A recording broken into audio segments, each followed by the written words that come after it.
خبیث بہنوئی کا انجام، ایک عبرت آموز ناول نما کہانی۔ عائشہ کی شادی کو 5 سال ہو چکے تھے۔ وہ اپنے شوہر سلیم سے بے حد محبت کرتی تھی۔ سلیم ایک نجی کمپنی میں ملازم تھا، بظاہر ایک ذمہ دار شوہر دکھائی دیتا تھا۔ عائشہ اس کی ہر ضرورت کا خیال رکھتی تھی۔ دونوں کی زندگی عام میاں بیوی کی طرح گزر رہی تھی، مگر ایک خوشخبری نے عائشہ کی خوشیوں کو مزید بڑھا دیا تھا۔ وہ ماں بننے والی تھی۔ عائشہ کی ایک چھوٹی بہن مریم بھی تھی۔ مریم اکثر اپنی بہن کے گھر آتی جاتی رہتی تھی۔ گھر کے سب لوگ اسے بہت پسند کرتے تھے۔ عائشہ کو اپنی بہن پر بھی مکمل بھروسہ تھا اور اپنے شوہر پر بھی۔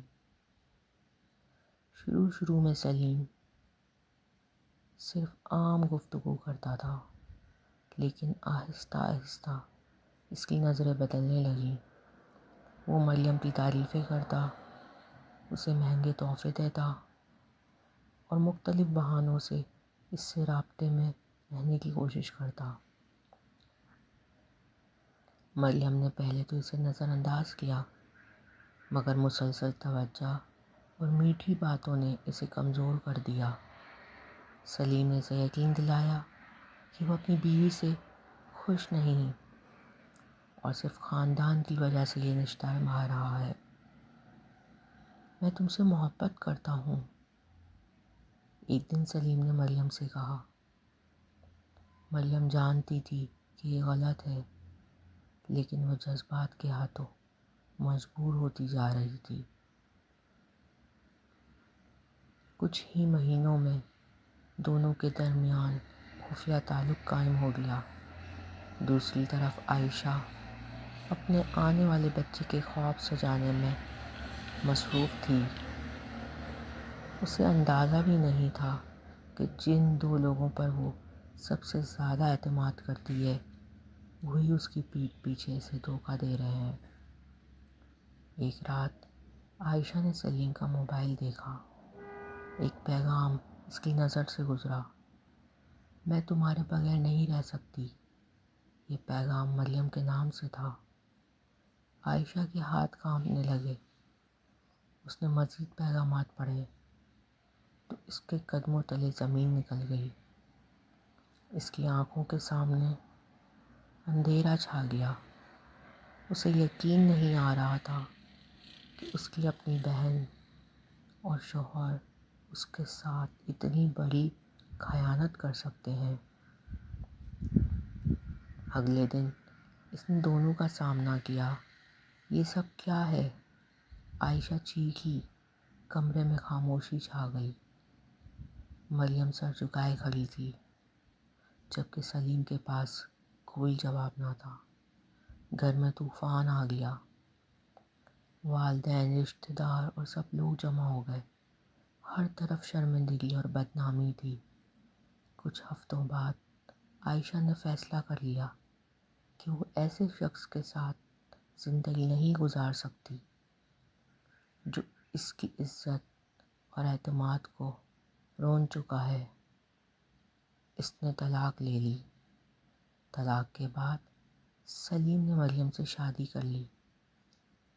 شروع میں مریم کو لگا کہ اب اس کی زندگی خوشیوں سے بھر جائے گی۔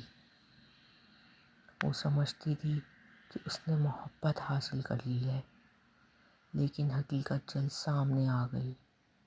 شادی کے چند ماہ بعد ہی سلیم کا رویہ بدلنے لگا۔ وہ دیر رات گھر آنے لگا، بات بات پر غصہ کرتا اور مریم کو نظر انداز کرنے لگا۔ ایک دن مریم نے اس کے موبائل میں ایک اور عورت کے پیغامات دیکھے۔ وہی الفاظ، وہی وعدے، وہی جھوٹ۔ مریم کے دل پر جیسے کسی نے خنجر چلا دیا ہو۔ تم میرے ساتھ بھی وہی کر رہے ہو؟ اس نے روتے ہوئے پوچھا۔ سلیم خاموش رہا۔ اس خاموشی میں ہی جواب موجود تھا۔ اب مریم کو احساس ہوا کہ جو شخص اپنی حاملہ بیوی کا وفادار نہیں ہو سکا، وہ کسی اور کا کیسے وفادار ہو سکتا تھا۔ چند سال گزر گئے، سلیم کا کاروبار بھی نقصان میں چلا گیا، قرض بڑھتے چلے گئے، نئی عورت بھی اسے چھوڑ کر چلی گئی۔ مریم کے ساتھ اس کے جھگڑے روز کا معمول بن گئے۔ آخر کار مریم بھی اسے چھوڑ کر اپنے والدین کے گھر واپس آ گئی۔ وہ آئینے کے سامنے کھڑی خود کو دیکھتی اور سوچتی کہ اگر اس نے اپنی بہن کا اعتماد نہ توڑا ہوتا تو شاید آج اس کی زندگی ایسی نہ ہوتی۔ دوسری طرف عائشہ نے مشکلات کے باوجود ہمت نہیں ہاری۔ اس نے اپنے بچے کی بہترین پرورش کی، ایک چھوٹا کاروبار شروع کیا اور آہستہ آہستہ اپنی زندگی دوبارہ سنوار لی۔ سالوں بعد ایک تقریب میں مریم کی نظر عائشہ پہ پڑی۔ عائشہ کے چہرے پہ سکون تھا۔ مریم کی آنکھوں میں آنسو آ گئے۔ اس نے آگے بڑھ کے کہا، باجی مجھے معاف کر دو۔ عائشہ چند لمحے خاموش رہی، پھر بولی، میں نے تمہیں بہت پہلے معاف کر دیا، لیکن جو زخم تم نے دیے تھے ان کے نشان ہمیشہ رہیں گے۔ مریم پھوٹ پھوٹ کر رونے لگی۔